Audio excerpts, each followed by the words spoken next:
que uma lesão encefálica causa, né? Como eu falei para vocês, eu não vou me atentar a falar de uma localização, né? Vamos falar de o que a gente vê acontecer, quais são as queixas desses pacientes e familiares. O que eles contam pra gente?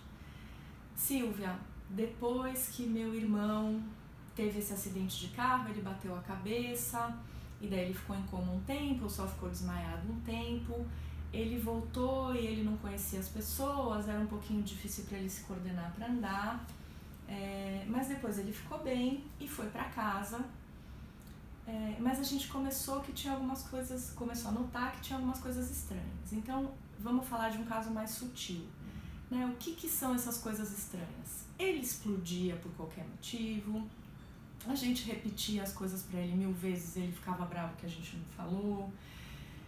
Ele se distraía, ele parecia que se perdia no meio de atividades que eram comuns para ele, né? Coisas que ele fazia, ia no médico, esquecia de levar a carteirinha, ia levar um resultado de exame, esquecia de levar o exame, combinava com a mulher de sair, depois esquecia o que ia sair. Então começa a acontecer, uma das queixas é essa dificuldade no jeito da pessoa, sabe? Como se não se incomodasse, não prestasse atenção, não tivesse nem aí. Então essa é uma queixa. Uma outra queixa é de quando a memória recente fica muito evidentemente prejudicada. Então assim, uma coisa que acabou de acontecer, ele vem e pergunta. Ou alguém acabou de vir aqui e ele pergunta por que fulano não vem me ver. É o que a gente chama de um prejuízo na memória recente, né? Que é bem comum. Quando a gente fala amnésia, é mais raro que a pessoa esqueça tudo para trás, né? Que a amnésia que a gente vê em filme, não lembro meu nome, não lembro onde eu estou. Não é que não exista isso, existe, mas é muito mais raro, né? Que a pessoa apague do acidente para trás. Isso acontece, a gente chama de amnésia retrógrada, e é comum que exista num período logo anterior ao acidente ou à doença, mas o que é mais para trás a pessoa lembra. Então, uma amnésia mais comum numa lesão encefálica adquirida é a amnésia anterógrada, né? Ou amnésia recente, que é o quê? As coisas acontecem comigo e eu não guardo isso, eu não registro direitinho as coisas que acontecem comigo. Não é sempre, não é tudo, não é o que eu gosto, o que eu não gosto, né? É muito, muito sem critério. É claro que coisas muito negativas ou muito emocionais a gente tende a lembrar mais. Mas mesmo isso, às vezes foge do controle, né? Pode ser uma coisa muito importante que eu te falei, olha, Fernanda, eu tô saindo, deixei uma panela de pressão aqui e você fica ligada e daí você já se distraiu e não lembra daquilo. Então, é uma interface entre a atenção e a memorização, né? Ou então uma pessoa combina com você, então olha, amanhã às 8 horas, esteja pronta que eu já tô com tudo esquematizado, a gente precisa chegar a essa hora. E no dia seguinte você não se lembra disso, né? Gente, acontece mesmo. E a Silvia tá falando, é tão importante todo mundo entender que acontece mesmo e é assim, porque às vezes eu penso, algo tão importante, como eu pude esquecer algo tão importante pra mim? E como alguma coisa que pra mim nem era relevante eu lembrei, e aquilo fica na minha cabeça, mas a gente se culpa e quem tá de fora e não sabe que isso acontece fica achando que é mentira, porque na verdade como você se lembrou de uma coisa tão importante, que não era importante aquela hora ontem, e eu falei isso pra você que é tão importante, você não se lembra. E acontece, gente, é assim mesmo que a Silvia tá falando, é desse jeitinho. E por isso que quando a Silvia fala, eu fico aqui babando, porque parece que ela tá falando tudo o que a gente que tem lesão sente. É muito verdadeiro isso. Com certeza eu falo isso porque eu tô há 22 anos ouvindo vocês me contarem. Né? Porque... E traz muito sofrimento, né, Silvia? Por isso que é tão importante o conhecimento do que a lesão encefálica adquirida traz. Por isso que é tão importante, por isso que eu tô aqui fazendo esse canal, porque a falta de informação traz uma solidão terrível, traz a dificuldade na comunicação, dificuldade familiar, dificuldade de relacionamento, que eu quero dizer, né? É muito grande. Então é muito importante, é só com conhecimento que a gente vai poder mudar as coisas, né?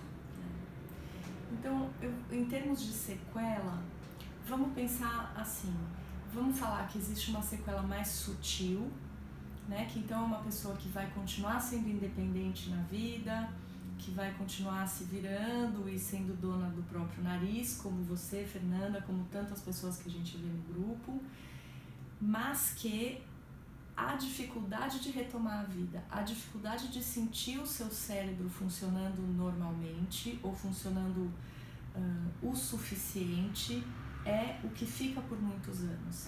Então a minha atenção é ruim, eu tenho um cansaço que é muito além da fadiga de trabalhei muito, estou cansada, ou estou muito ansiosa, estou muito preocupada e me canso. Não, é uma fadiga que é como se a tomada estivesse fora, né? Como se a energia acabasse. Eu sinto, como uma bateria de celular, né? Que ela já inicia o dia ali com pouca porcentagem. Então, qualquer coisa que você faça naquele dia, ou você vai no supermercado, ou você vai no banco, ou você vai almoçar com uma amiga, pronto, a bateria acabou. E ali ela acabou mesmo. Aí quem está do lado pergunta, mas você não fez nada, você só foi fazer isso. Não, mas eu estou exausta, eu preciso dormir, eu não estou aguentando de cansaço.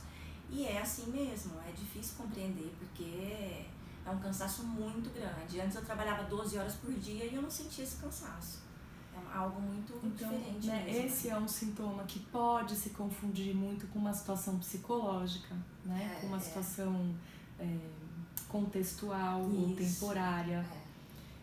Essas queixas de memória mais inespecíficas eu lembro, é claro que eu lembro que você estava lá, eu lembro que a gente se falou, mas eu não tenho certeza do conteúdo, né? Então, assim, as coisas que se repetem sempre, eu consigo lembrar. Mas se eu pensei alguma coisa sobre o que você falou, eu posso confundir se foi você que falou ou se eu pensei. Então, não é só guardar a informação, é de onde veio a informação. E isso é muito relevante no contato social. Isso é muito relevante num ambiente profissional, né? Principalmente, né? Então, esse é um tipo de memória sutil. Ainda nessa linha do sutil, a gente tem os problemas de funcionamento executivo, né? Que é o planejamento e organização e a mobilização de vontade, motivação e força, coragem para continuar num plano de forma eficiente e contínua. Então, o funcionamento executivo é isso, a nossa capacidade de querer algo, nos mobilizar para fazer algo e cumprir aquilo que a gente quer fazer. Isso é das grandes dificuldades, né? Que a minha vontade seja tão grande quanto a minha capacidade de me organizar e de tocar os meus projetos para frente. De visualizar o meu futuro de uma forma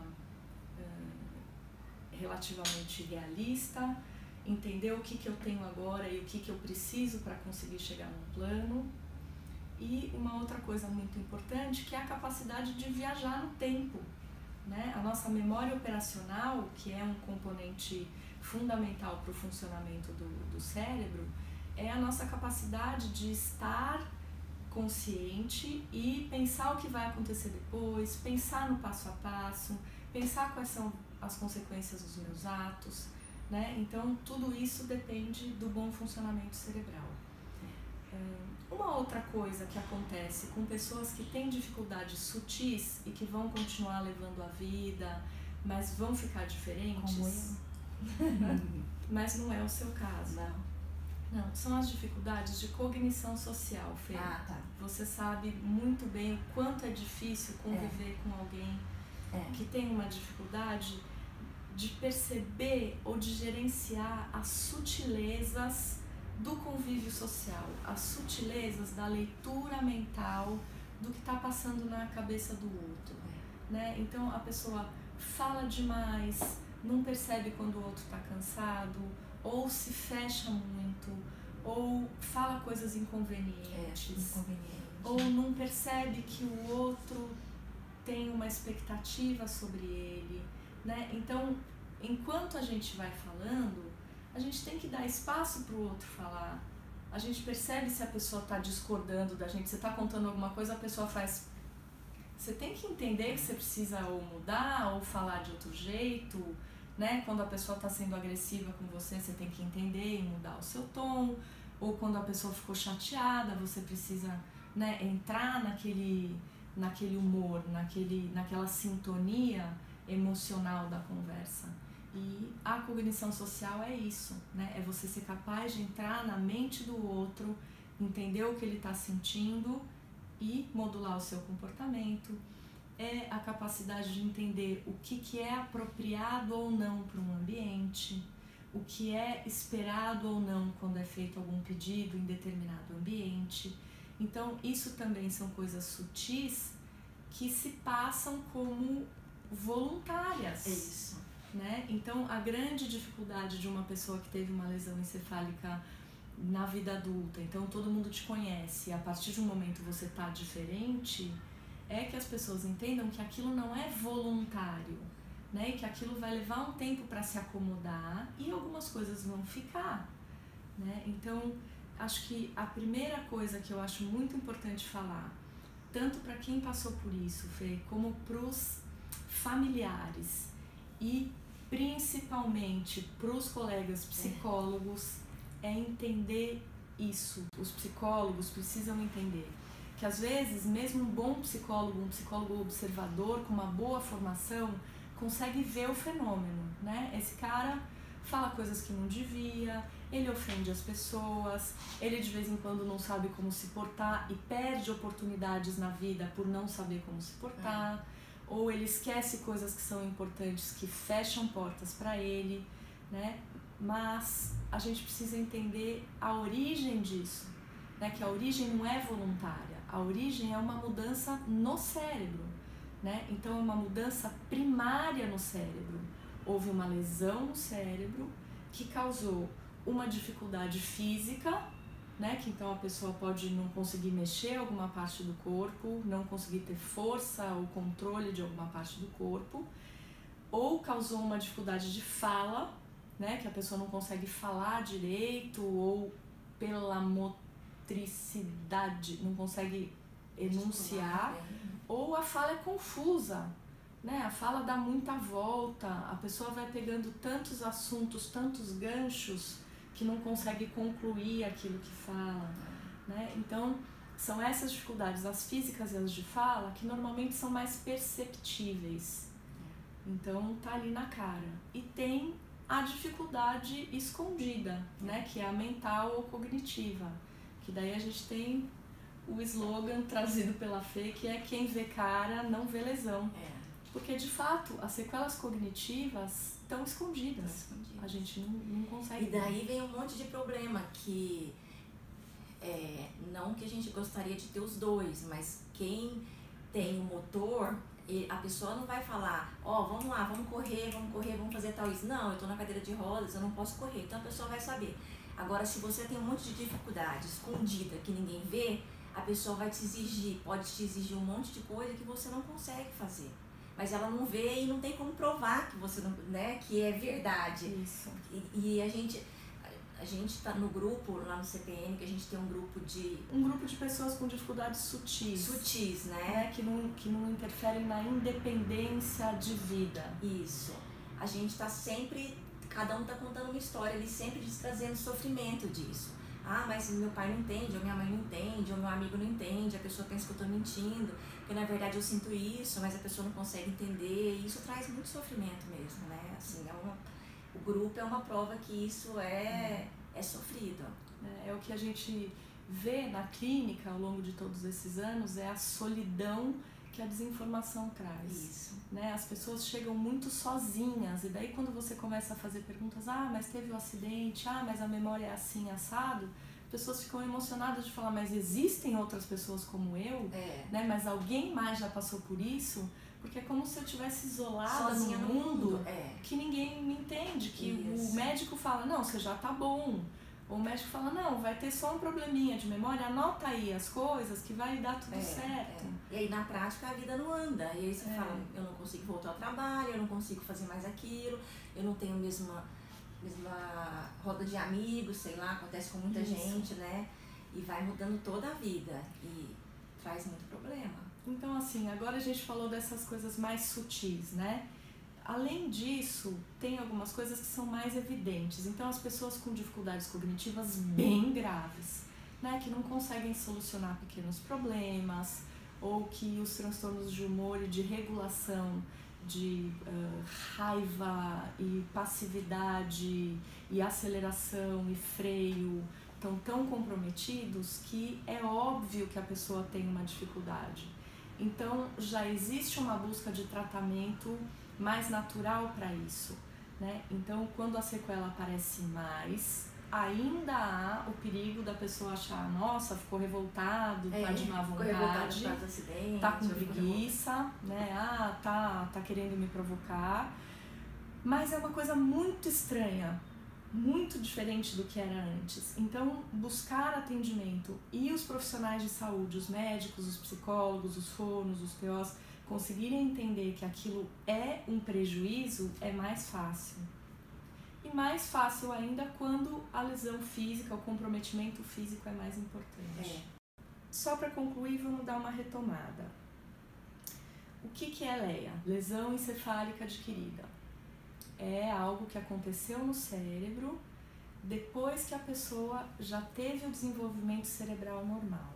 Então, normalmente a gente fala no fim da adolescência, na vida adulta, é a lesão encefálica adquirida na vida adulta. Isso então é um machucado, um problema físico ou metabólico ou neuroquímico ou elétrico cerebral que vai causar disfunções. As causas para essa lesão podem ser traumatismos, problemas vasculares, infecções, problemas metabólicos e tumores. Por causa dessas doenças, a lesão se instala no cérebro e, a partir de então, a pessoa vai ter dificuldades físicas, motoras, podem ser de fala e de cognição, ou seja, de como o funcionamento mental vai acontecer dali para frente. Então, essa é a lesão cerebral, tem a causa, tem a consequência primária, só que assim, o nosso cérebro não trabalha sozinho ali. O nosso cérebro é o nosso veículo de interação com o mundo. Então, os problemas secundários do TCE, os problemas secundários da lesão encefálica adquirida, são a incapacidade de se adaptar na vida. Então, eu tenho problemas profissionais gigantescos, eu tenho problemas para competir no mercado com outras pessoas, eu tenho problemas na minha família, eu tenho problemas conjugais, eu tenho problemas na minha autoconfiança, nos meus planos de vida, eu tenho problemas no meu convívio, tenho problemas em o que eu penso de mim, na minha coragem para enfrentar novas coisas. Né? Então, eu acho que isso é importante, que a gente fale de uma condição de doença que causa uma coisa que não é uma doença. A LEA não é uma doença, porque a causa já passou. Ela é uma condição. Isso é importante pra gente falar, né? Porque muita gente tem medo depois que acontece algo, ou AVC, ou aneurisma, ou traumatismo craniano, vir outras coisas, né? Vou ficar louco, vou ficar com alguma coisa na cabeça. Não, já aconteceu, né? O problema já aconteceu. Outra coisa que eu queria só que você falasse é que a gente tem muitos grupos hoje, até que eu participo, de LAD, né? De lesão axonal difusa. A lesão axonal difusa, ela está dentro do traumatismo craniano fechado. A LAD, né? A lesão axonal difusa é uma das consequências de um traumatismo craniano. Ela é uma das formas que o traumatismo craniano se manifesta. Então, o que é lesão axonal difusa? É uma lesão nos axônios, que é o corpo do neurônio, e de forma difusa. Então, vamos imaginar assim, o meu cérebro está dentro da minha caixa craniana, eu tenho massa cinzenta no meu cérebro por fora, e o corpo dos meus neurônios são fibras brancas axonais. né? São fibras que vão ligar uma parte à outra do cérebro, são fibras que vão ligar o meu cérebro à periferia, ao meu corpo, né? Então esses são os axônios. Quando o meu cérebro bate dentro da minha caixa craniana, é como se essas fibras se esgarçassem. Algumas se rompem, outras só se esgarçam. E muitas vezes elas não aparecem na imagem. Mas o que acontece? Embora não tenha uma lesão localizada, os fios que conectam o meu cérebro inteiro estão prejudicados. Então, são lesões que costumam causar problemas difusos, né? Podem causar problemas físicos muito graves, problemas motores muito graves, problemas cognitivos muito graves, mas ele não tem necessariamente uma localização única, né? A LAD é um tipo de lesão cerebral. É isso mesmo. Outra coisa que eu queria perguntar, quando você disse sobre lesão encefálica adquirida na fase, a gente pensa mais de adolescente e adulto, fase adulta. Quando acontece, eu tenho um amigo que aconteceu com um filho com 3 anos, e aí a gente chama de lesão encefálica adquirida porque não foi no nascimento, ou porque a pessoa ainda não teve todo o conhecimento, né, de aprendizado, ainda não passou por... E fica complicado, né? A pessoa ainda não aprendeu a falar, às vezes, direito, não aprendeu a escrever, nada, e aí acho que tem a lesão. Se a lesão acontece após o nascimento, ela é uma lesão encefálica adquirida. Mesmo se ela é na infância, mesmo independente da época que ela acontece. Agora, o curso do desenvolvimento cerebral vai ser muito diferente dependendo da época da lesão. Né? Porque, veja, uma criança não desenvolveu ainda um monte de habilidades e ela tem períodos em que essas habilidades vão ser desenvolvidas. Então, às vezes, a criança tem a lesão neste momento aqui, quando tem 4, 5 anos de idade, e ela ainda fica um tempo com habilidades que são compatíveis com a idade. Mas lá para frente, quando ela teria que desenvolver habilidades mais complexas, é que se manifesta o prejuízo cerebral. Né? Ou então um adolescente, a gente sabe que os nossos lobos frontais, que são responsáveis pelas nossas funções mais complexas, julgamento, tomada de decisão, freio, né, a nossa sabedoria, responsabilidade, não se desenvolvem até os meados da década de 20 anos. Né? Então, quando a gente com 22, 23, 24, 25 anos ainda está desenvolvendo isso. Então, se a gente tem uma lesão antes disso, esse desenvolvimento vai ser interrompido. Gente, não é gostoso ficar ouvindo a Silvia falar? Eu tô vendo a Gia ali parada na Silvia um tempão, sem piscar. Eu sempre ouvi a Silvia falar em todos os congressos e eu vou lá, filmo, gravo e fico lá em casa ouvindo 10 vezes ela falar.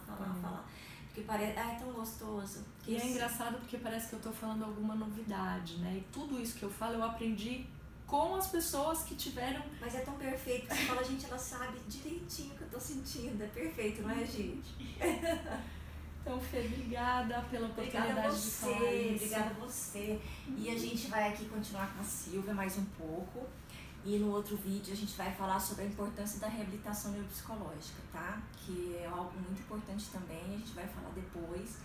Então, se você ainda não se inscreveu no canal, se inscreva, deixe seus comentários, dê um joinha se você gostou do nosso vídeo, tenho certeza que você vai gostar. E ative o sininho pro YouTube avisar o próximo vídeo que vai vir, tá?